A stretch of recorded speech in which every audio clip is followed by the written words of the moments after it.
because I know I say this every fucking weekend, but this fucking thing is debuting Monday morning. If I have to just push it through raw, because I'm tired. Fuck it, we'll do it live. Unnecessarily unpleasant, smug, condescending, two mean blondes, two mean blondes.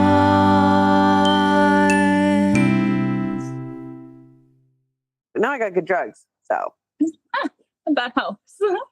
For now, literally everything's been a clusterfuck for the past month. It really has. Yeah, for you've been everybody. Sick, so every time you get better, you get sick again. So yeah.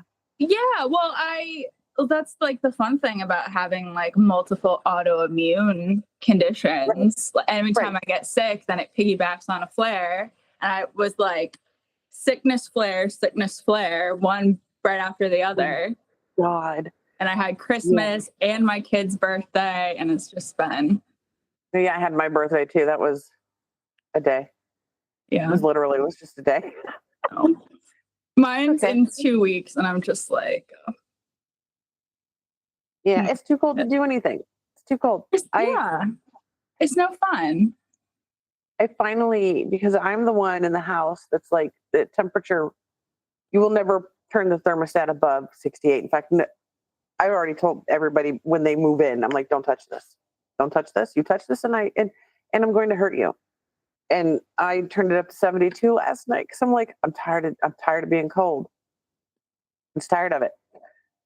So I'm just looking forward to the day when I can not have to put on 30 layers and preheat my car. Right.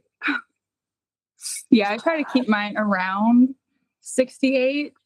But then when I have the kids, Riley's always complaining that it's too cold. And the other day, well, it was Monday because they didn't have school for Martin Luther King / the inauguration of Satan. So he's like, Mom, I'm so cold. I was like, all right. So I bumped it up to 73. And I'm I'm making lunch in between the festivities. Yes. And every so often I'm trying to, so I'm in the kitchen. Oh, you've been to my house. So I'm in the kitchen, my living room's right there. And I'm making my kids watch it because, they're at that age where, they're still little, but I think it's important for them to be a little bit cognizant of what is going on. Yeah, it starts somewhere. Yeah, and I don't like lying. I don't like lying to my kids when they ask me questions. They're smart kids, and I'm not going to be one of those parents that just sugarcoats everything or is like, oh, honey, leave the room. These are adult things. There are ways that you can talk to children. I'll tell you when you're older. Right. There's a way that you can. A lot. Right. There's a way that you can talk to kids that is not insulting of their intelligence. Yeah. But leaves out enough detail to where they're not afraid to go to sleep at night or afraid to go outside. You know what I mean? Right. So anyway, it's 73 degrees. I'm trying to cook food on the stove. I'm sweating. And every 2 seconds, I hear one of my kids say, oh, what the hell?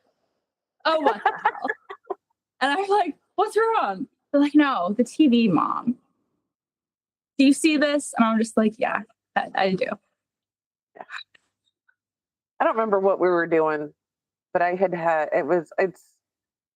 very grumpy lately because, trying to stand up or sit down really hurts. Yeah. And I know it's hard to be happy-go-lucky when you're in pain. Yeah, especially that kind of pain, that nerve pain is right, and it is from my left pelvis all the way down to my calf, and it's like, can we not do this? Can we? And I'll sit down and the pills, the medication will kick in, and I'm like, oh, I feel okay, and then I'll just stand up, and I'm like, oh yeah. Or I'll be feeling good and I'm like, let me do some squats and see how that works. And they feel great. And then a minute later, it's like, oh, I should not have done that. But we were sitting on the couch, and I think we're going a little stir crazy because he's not in a bad mood, but he's not like his normal happy go lucky, And Yeah. I'm sitting there, and he was talking about something, and he's looking for something to watch on TV, and it's stopped on the screen advertising the replay of the inauguration. And I looked at him and I went, I am not in the mood right now. I said, I'm not watching this. He goes, no, it's just, I'm not watching. I'm looking. I don't remember what he was doing, but I was like, okay, I'm just letting you know I'm not watching this. Because when the debates were on, he was like, I just want to watch for a little bit. And he eventually turned it off because I kept saying, what a fucking lie. Like I'm yelling at the TV as if they can hear me, and I'm going, that's not true. This is blah, blah, blah. And he finally changed it. So he knows. So I didn't have to watch it. Yeah, I'm glad I joined the watch parties. Oh, with Feminist Jones? Yeah, because I cannot do it alone. I cannot do it alone. I have to be with a group that is validating the bullshit that I am seeing in real time so that I can make jokes, so that I can cope. Because otherwise we're not going to get through the next however long it's going to be. Right. And I don't care. We know I don't care. I don't care what anybody says. Sorry, I had to pick that up. I don't care what anybody says. If for some reason he cannot fulfill his duties, there are worse waiting to take his place. Absolutely. And I just posted on Threads the other day about how I refuse to apologize on behalf of anybody else other than myself because of blah, blah, blah. And I listed the reasons, but I do apologize on behalf of Ohio because we didn't just do it once. We elected him to the Senate, and then we put him in the White House and replaced him with Bernie Moreno, who I still don't understand why his platform is what it is. He's anti-immigration, but he wasn't naturalized until he was 18 years old, and he had been living in the country with his parents since he was a child. Right. Leopards eat in your face. What was that Jessica Lee sings? Like, it's amazing to me. And I'm not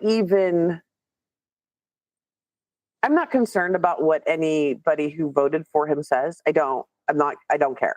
I don't care what they say. Like, I hope they don't actually reach household, but I know they will. And they're still not gonna, it's not gonna change their minds because they're still going to blame whoever they're told to blame. So I don't care about what they say. Right. What bothers me, and I don't even care what white men say. I don't. I have stopped caring what they say. Like, that's okay, cool, whatever, dude. Nobody was talking to you. Right. But this constant stream of white women in particular who we did vote him into office. More white women voted for him than did not. Right. Even if you look at the fact that we didn't all vote. We had the lowest turnout in how long? Of any demographic. I want to say it was like since second term Bush, but yeah, right. Don't quote me on that. Right. So even when you factor in the fact that we didn't all vote, the majority of us still voted for him. And I am tired of all of this. I didn't vote for him. Okay, it doesn't matter because you're still not doing the work. Right. Like, why? You're still out here saying, I'm so ashamed of other white women, and I'm so sorry. I'm sorry for all white women. No, stop it. Okay, great. Like, what are you doing? Right. Why are we still talking about this? And I don't give a okay, what do you want? A cookie? A gold Right. star? A Right. gift card to Dunkin'? Like, come on. Do you want a new bracelet? Do you want a blue one? Do you want a blue one? Would you like Yeah, and it's- navy, royal blue, cerulean? Right. Azul. And it's somebody, I can't remember her name. Periwinkle? Sky blue. But somebody made a very valid point, because I had seen this woman, and I can't remember whose thread it was, but it was a thread of a Black woman saying, white woman, get it together. This is what's going on. And it was a woman who said something about, I don't know what's wrong with white women. I'm ashamed of being a white woman. Oh, yes, And I it's saw like, that. right. And I'm like, stop doing that. Number one, stop doing it in general, because all that is a ploy for sympathy. Oh, we're not so bad. You're not that bad. You're okay. You'll be fine. That's what she's looking for. And she is a general she. I'm not talking about the specific person, because that's Yeah. the only comment I saw from this person. So I'm not trying to tear this particular person down. I'm more along the lines of using them as an example. Yeah, and she wasn't somebody with like a blue check or somebody of, Right. you know what I mean? She's So we don't somebody need that- to Right. And single her out. somebody else had commented, and she's like, this looks to me like somebody who is beginning the journey of deconstruction. And I have a couple of minds about that. And I'm going to kind of dominate the conversation for a minute. So I Go guess ahead, this is what floor the is topic yours. is for this episode. This episode is going to be white women tears. So I understand what she's saying. We all start somewhere. Yeah. So if I pivot to that type of understanding, okay, because that's why we do what we do. Right. I'm not going to coddle anybody, but I'm here to teach you. I'm here to guide you. If I have to hold your hand, as long as you're doing what you need to do, I will hold your hand to get you to do it. Right. We can extend grace to people that are beginning that journey if they're Right. receptive. Exactly. If they're not just if they're not fully diving into just defensiveness, we can work with that. Right. And you got to stop with making excuses for it. I was raised this way. And you know what? I get it. But now you have taken this first step, so you have to leave all of that behind you. Right. Where we're going, none of that serves you anymore. It's not even worth mentioning. Right. Because everybody of the global racialized majority gets that. They're not. Right. And they've always gotten it because they've never been allowed to ignore it. Right. They are the experts on whiteness. Right.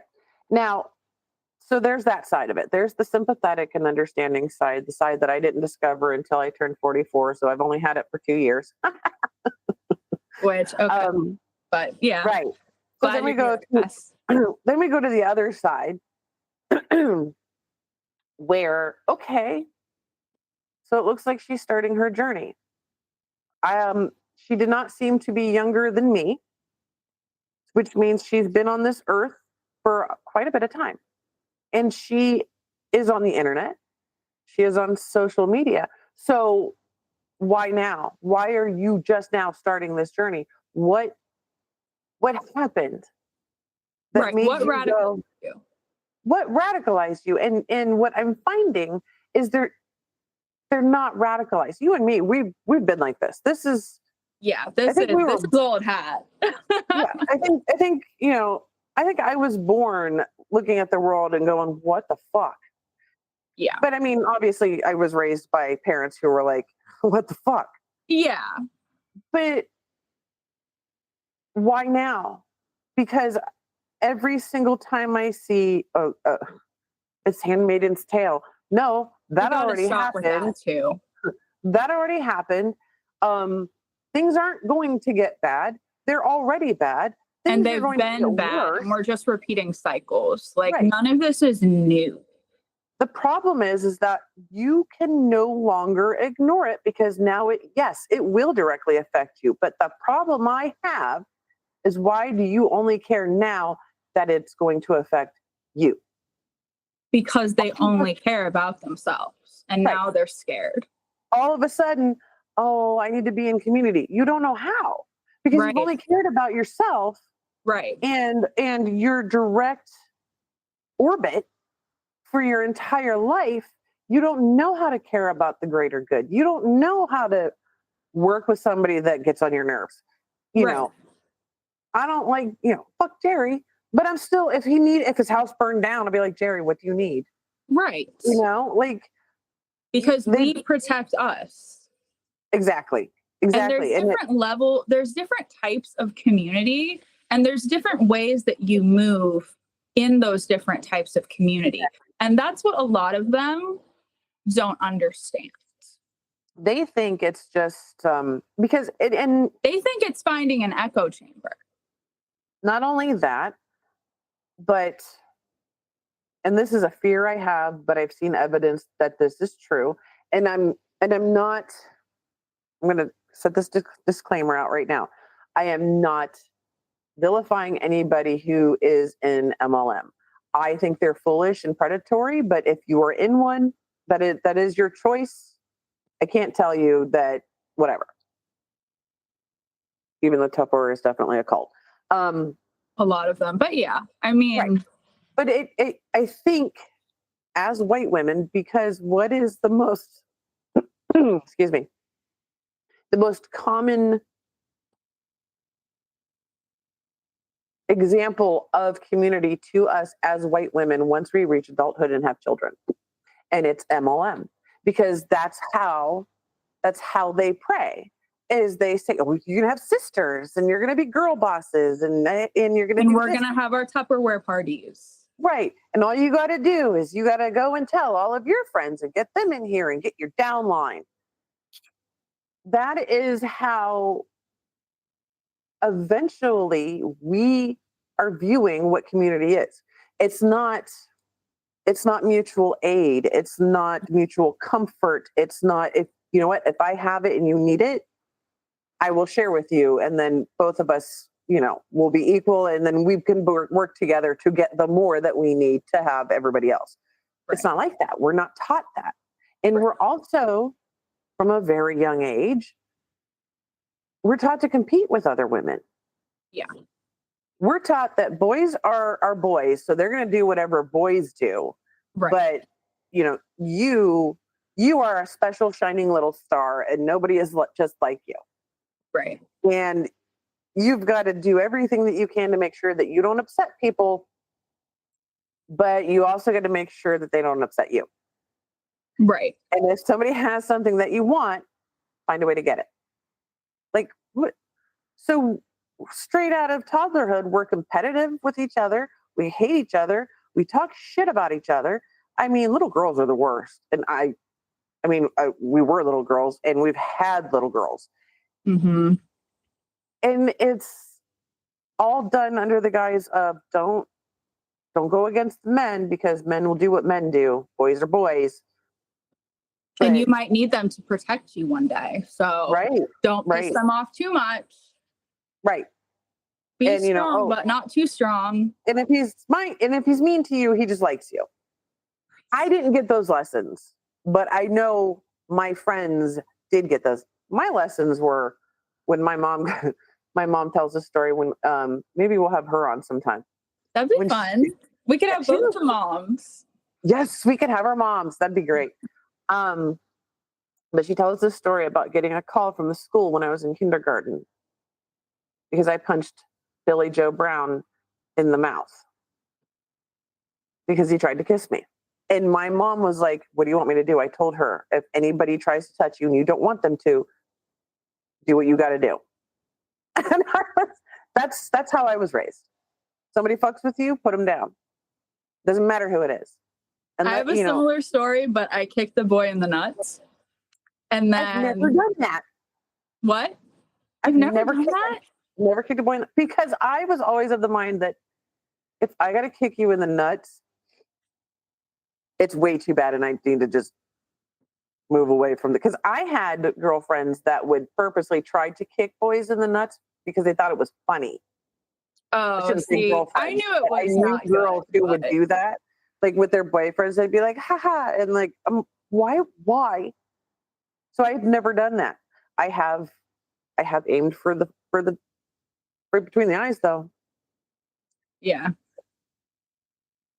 But that's how we're. I don't want to say we're different and we're other and we're special because we're not. no, we're not. There's a lot of people like us because we have found them Right, and we have created community with them. right. The problem that I have is that there are, especially on threads where there are so many, not even just Black creators, not even just Feminista Jones and Portia And Leslie Mack. and Leslie Mack and all of those women that are just, they don't have to teach us, they do it because they want to. Right. With all of those resources, plus you have other white women that are, and I've seen them, I can't remember their names because, I'm on a lot right now. Mm. But they're also they're giving the same lessons and they're a hell of a lot more tactful than I am most of the time. You have all of these people in the same circle. We are all, Threads has made it to where we're all running in the same circles. How are you still feeling sorry for yourself? And why are you doing it in the thread of a Black woman? Right. When coming on the tails of 2 days ago, not one, but two different threads that I was in that said, from Black women, that said, white women, why are you apologizing for shit you didn't do if you didn't do it?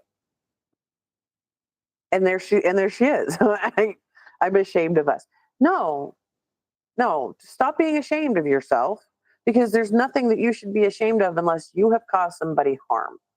And if you have caused somebody harm because of your whiteness, then you need to fix that.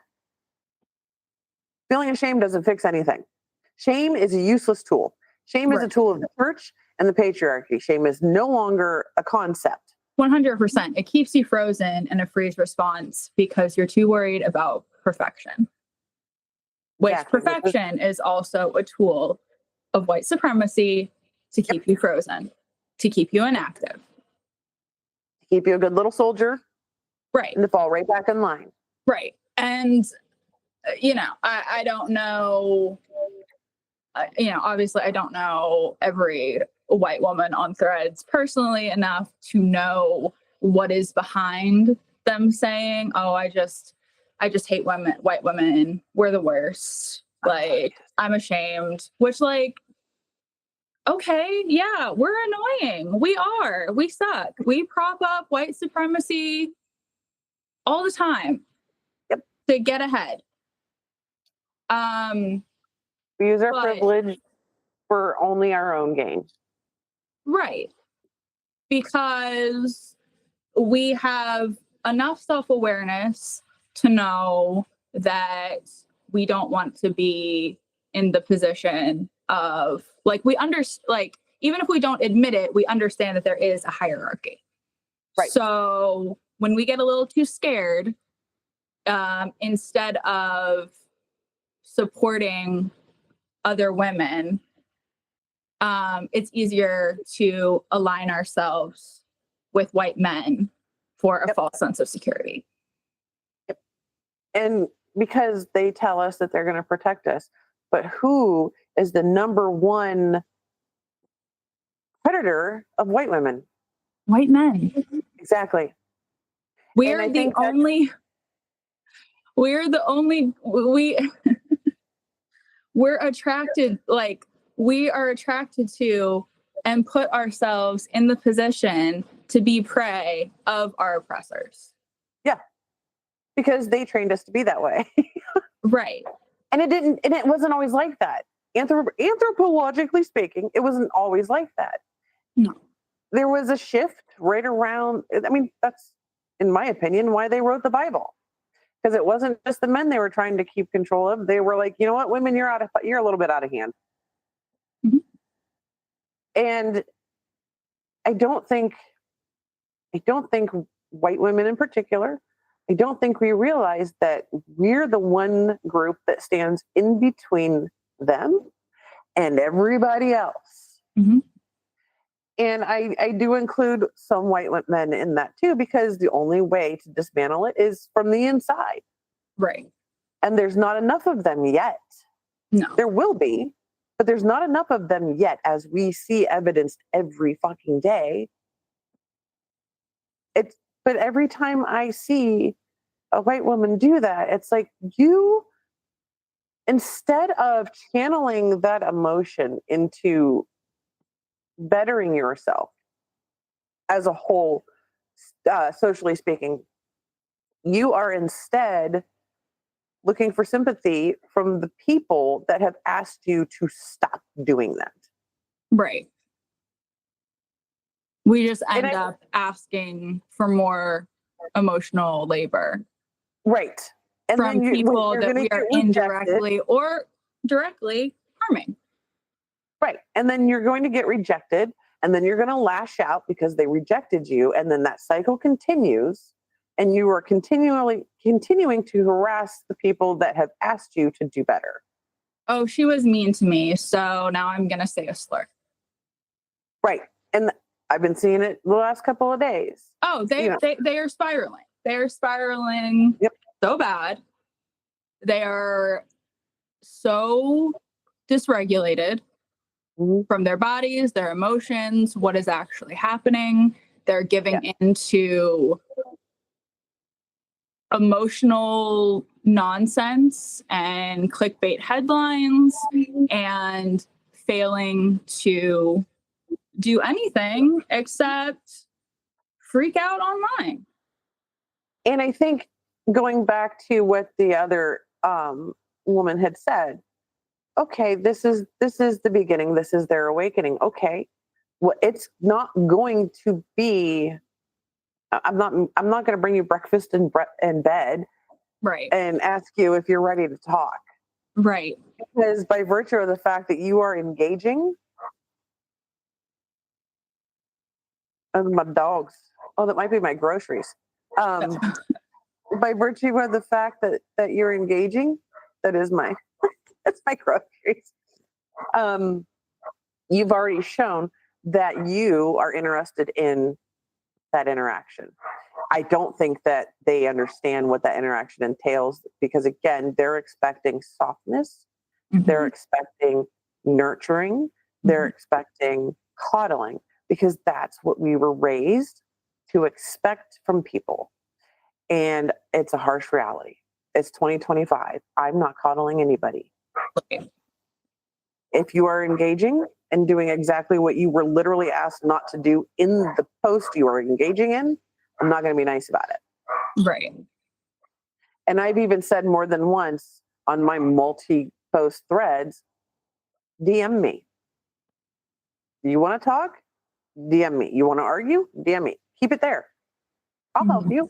I'll explain it to you. I've done it before. I've done it to people all over the world when I was supposed to be helping them with their English. Instead, they wanted to debate social cultures and politics.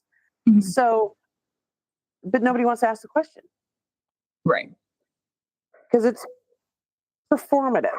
Like I explained to a man who said, I don't even remember what he said. He said, "What's wrong with what she said?"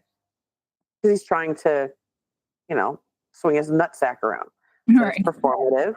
And and he's like, "Well, why?" But all he said was why. And I went, you know what? I'm assuming you're not a white woman. And I'm also assuming that you are not interested in what the effect of this woman's behavior is on the problem at large. And I don't even remember what he said, but I was like, yeah, exactly. You're not who I'm talking to. So just stop talking. Right.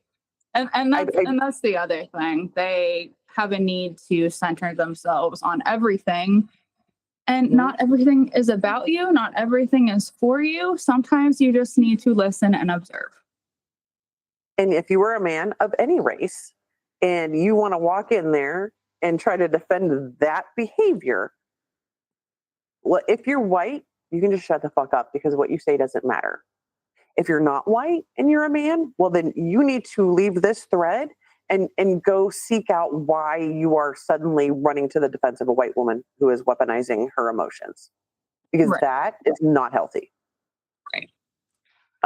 So we can pivot, I think. If There was one thing I wanted to add to that, but then we kind of got on a thing. Yeah, no, you're fine. If I can get back to it real quick, otherwise I guess it's whatever. ADHD. Hey, listen, we all have ADHD here. Right? Oh, I remember what my little 2 cents to like wrap that up was. A lot of the times when they say, oh, I'm ashamed to be white or a white woman, whatever, it's because they know they're not doing anything. Right. They're parroting online and there's no action behind it. They can't even talk about politics with their Trump supporting family because they're too scared. Yeah. Well, and I have another man in my comments on that post. If you did your part, then why are you offended? You sound like you're carrying guilt. Get that shit off your chest. Share with us. What? What? Like, men, do you even think before you talk when you're going to interject yourself into a thread or a conversation that has fuck all to do with you and your interests? You know they don't. I know they don't. They just like to hear themselves talk. I wish they would learn how to utilize voice notes. And when they get the urge, just make some voice notes. And when they do, I don't listen. No, go, oh, okay, and they read a lot into our words and interject things that we never fucking said. White people in general love to do that because they've never had real talk in their life. They don't know how to have actual conversations with people, which is why the two forms of quote unquote community that they have experienced with church and MLMs are not real community because they don't have real conversations and everything is conditional. They can't agree to disagree. They can't hold multiple truths. They have no concept of nuance. It's all feelings over facts. Yeah. And white men perpetuate that by inserting their little opinions when they think they're defending white women who are already up in their feelings from people like me. Right. It's like, I don't know who you think you're talking to, but I really don't care about your opinion. Right. Right. You're dismissed. Nobody called you. Nobody asked you to come here. Right. Nobody said, hey, I need a man. Right. Right. And you know, I love men. Some of my best friends are men. You know? But mind I have a brother. Right. I have two brothers. 3 actually. I mean, we both had dads. But yeah, there's just it's I'm going to have to remember the mantra of the mute and block. Yeah. I was doing so well for a really long time. Like every once in a while, I would just go hog wild on one person. Yeah. And ignore everybody else. Yeah. But today it's like it's like once you get one, then another one. They're literally like cockroaches. Yeah. And it's getting kind of annoying. And I don't want to deal with it no more. I don't want to talk to them. And a lot of them don't have anyone to talk to. So this is their only way of like getting any type of human interaction. And even if it's negative, that's okay. It's like how bad attention is better than no attention. Right. It's like when our babies were toddlers, and we're trying to get laundry done. And then they get into the pantry and dump out all the flour. Well, now mommy has to pay attention. But yeah, there's just this last week, especially, well, since the inauguration, there's been a lot of fuckery going on. Right. And a lot of just weird shit. Like, who was it? It might have been, I don't even know who it was, but it was somebody who blamed DEI didn't exist until George Floyd was killed. Oh God, I saw that. I literally started laughing. DEI is literally anybody that's not a cis white man. Right. It's veterans. It's disabled It's people. disabled. Yep. It's queer people. It's white women. Yes, it's all women. It's anybody that is not white. This is not. I hate when white people learn a new buzzword and then throw it into everything.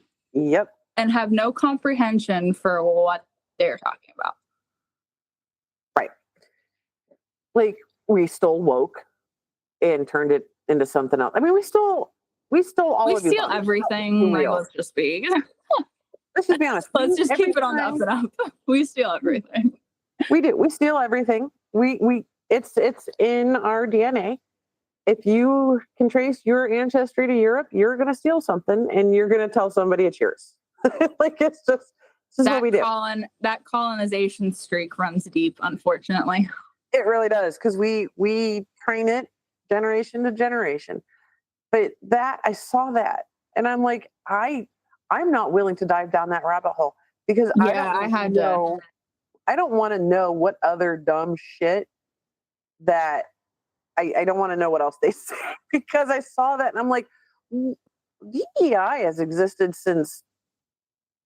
Well, I mean, affirmative action began in the 90s. Right.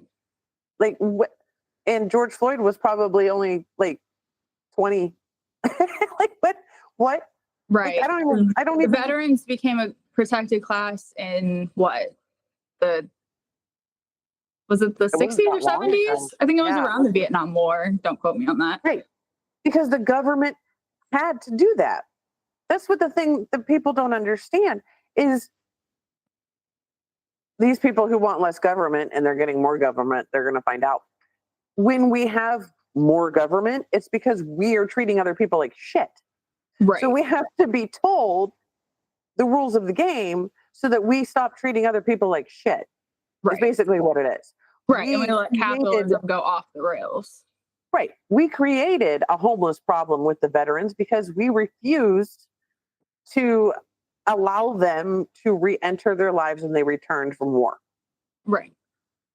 We refused to offer them any medical. I mean, VA centers were up until the day my father died. He refused to go to a VA center because every time he had gone prior to like 1985 was awful. He had, I want to say, what's the word I'm looking for? Permanent damage to his person from bad medical care at VA hospitals. Yeah, the VA will kill you. Right. They force them to go to the VA. They give them subpar care.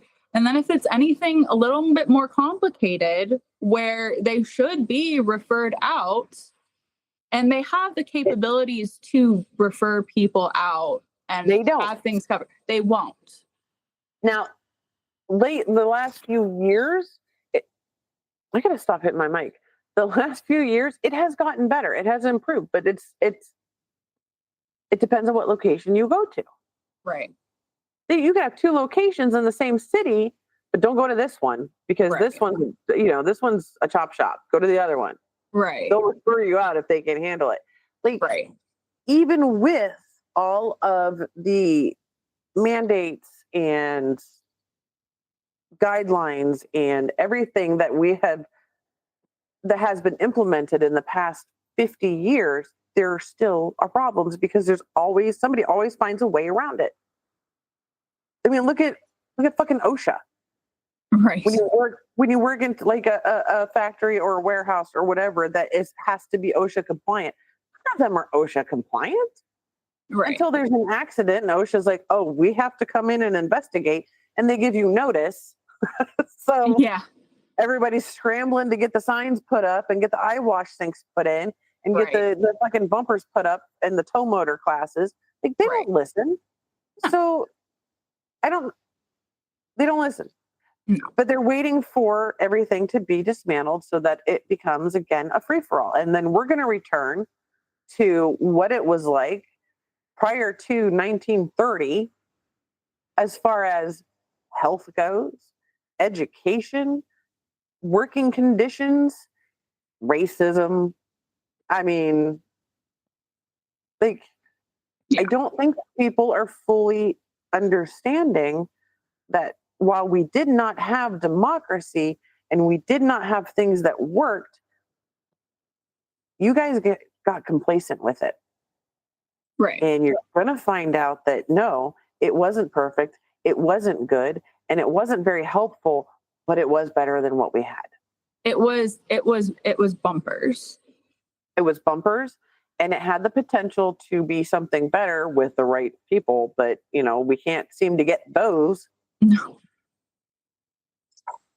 So yeah, to steal a phrase from the Black community, the find out period has arrived. Right. And people don't understand that the find out period is not it's not divided down party lines. Like blue states are not going to be immune to things that red states have to deal with. There are red and blue in every state. It's up and down. And if you make less than the wealthy class, you don't count. If you make under $500,000, right, you don't count. You don't count. And it's the 1% and everybody else. Right. And people here eat the rich and think we're talking about your dad who's a doctor or a lawyer. Right. No. Yeah, because the time is ending for wealthy positions. They're not going to be wealthy anymore. Lawyers, nobody's going to be wealthy. It's going to be that corporate bullshit, the CEOs, the C-suite level. It's going to be them. It's them and everybody else. Right. This is what happens because we're all on the sinking Titanic, except for them. Even back in 2016, somebody I think it was my old boss, was like, I think that we need a businessman because they need to run America like a business. And I said, oh, so that they can cut jobs and cut production and cut protection so that they're still able to take their executive retreats and have their trade shows and whatever bullshit so that everybody else suffers. And so they can collapse an entire sector and get a bailout, and then everybody else is homeless and without a job. Right. So good job. Sounds like a great plan. Right. Good job, because that's what's happening. Right. Like, America's going to be run like a business, which doesn't mean everybody's going to profit. It means it's going to be run by a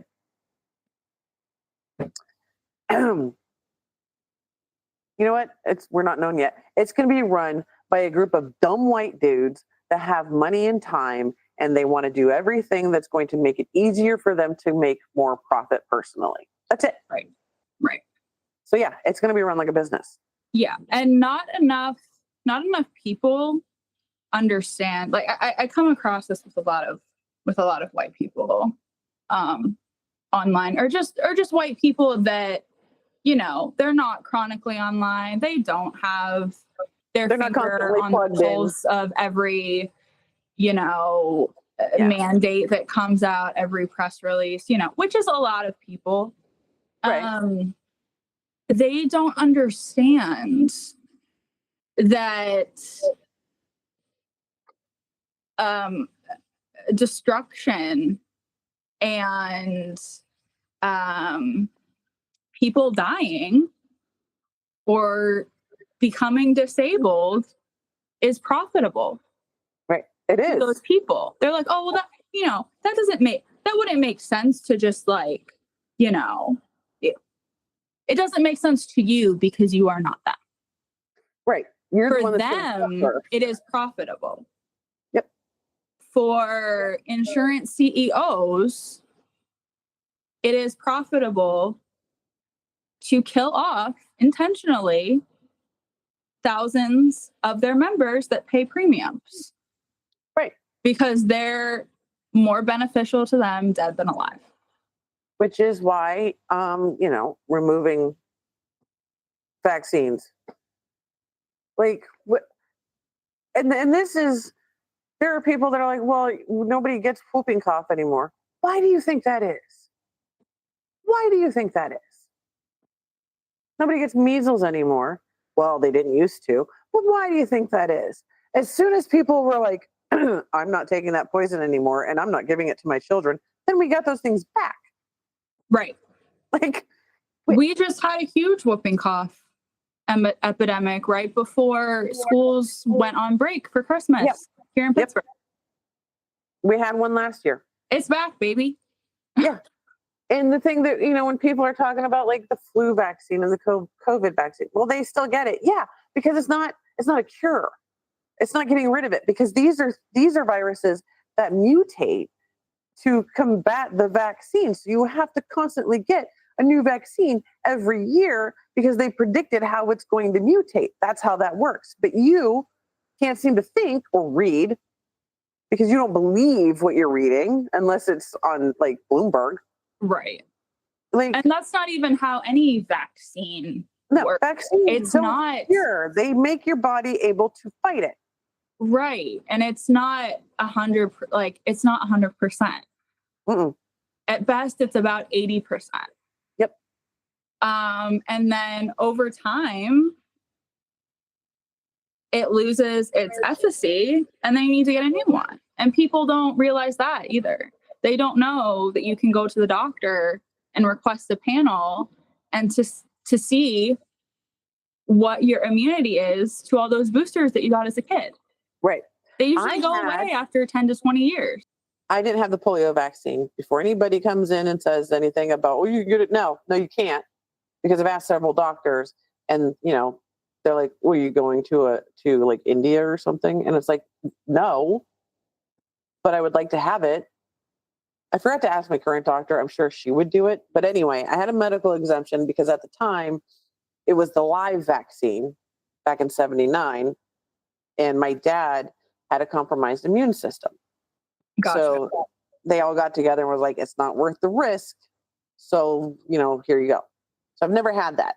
But when we started the hospital, I still had the medical exemption for that. But my cousin and I both, 2 people out of like 20 had to get a booster for the Hep B. Or whichever one. Hep A and B is the one. We had to get a booster because we no longer showed any of the markers for the antibodies. Right. And so, your body eventually could be like, we're done with that. Right. Give us an update. Right. So I don't think that even the pro-vax people don't realize you might no longer have an immunity to the measles that you had as a child after getting it. Right. And even still, like with chicken pox, it used to be you could only get it twice, which is why there was that group of moms that are like, I'm just going to expose them to it and have them get it. Oh God, chicken pox parties were all the rage in the 90s. Right? I gave my kid, I was like, no, shoot them up. We're fine. They'll be okay. I did my due diligence. I'm comfortable with it because I had the chicken pox twice. And the second time is always the worst one because it's a different strain. Well, now there's a third one. And then you've got like, you're more prone to shingles, which I hear is a lot like sciatica. It can be really bad. Right. So, really if y'all are okay with that, just say so. but stay inside your house. Right. Because there's a reason why vaccines were invented, because the diseases that they helped us combat were fucking killing people. Right. Look at TB. We had little Waverly Hills where everybody's like, I'm going to go and investigate the haunted people. Yeah, there were thousands of people dying from a disease that is preventable with a vaccination. Right. Which I had to get tested every year when I worked at the hospital. They would do like a skin bubble test Yep. to make sure that you didn't have whatever. But yeah, but no, let's bring that back. Let's bring back the iron lung, you fucking weapon. Right. I say I'm a little aggressive, but no, I'm that one woman, who was like, vaccines are a product. They produce them for profit. Well, I mean, yes, but when's the last time you paid anything for a vaccine? Right. Even You a can flu get shot. them for free at the health center. Right. If you're really hard up. Because they want to mitigate the effects and avoid the fucking plague. Like, be for fucking real. It Yeah, it's a only product. works. It's only eradicated to the extent that everybody is still getting those vaccines. Right. And when you're trying to look at it as through the lens of capitalism, they're really not making much on the vaccine. They're making their money on the shit you've got to take because you didn't get the vaccine and now you got to get treatment for whooping cough. Right. That's or where because the you've got money is. cancer. Right. Cancer drugs are where the money is. Right. Now it's insulin too. Like, I mean, Yeah, insulin too. it's, but I mean, as long as you're okay with that, I guess. Stupid. Oh, I said I wasn't going to say ableist language, but I'm sorry. Yes, that shows that's not a low IQ. That's not a learning disability. That is somebody who has seen where to find the information and the facts and went, you know what? Nah, I'm going to go by my feelings. I feel this is wrong. It's willful ignorance. It really is. It really is. It's willful and deliberate, and it's almost joyful. Because they do say ignorance is bliss, and man, these people are fucking happy. They're way too happy. Some of them. Like, no, you need to come back down to earth where we're all angry and tired. Right. Intelligence is a curse. It really is. It really is. Because I'm too self-aware.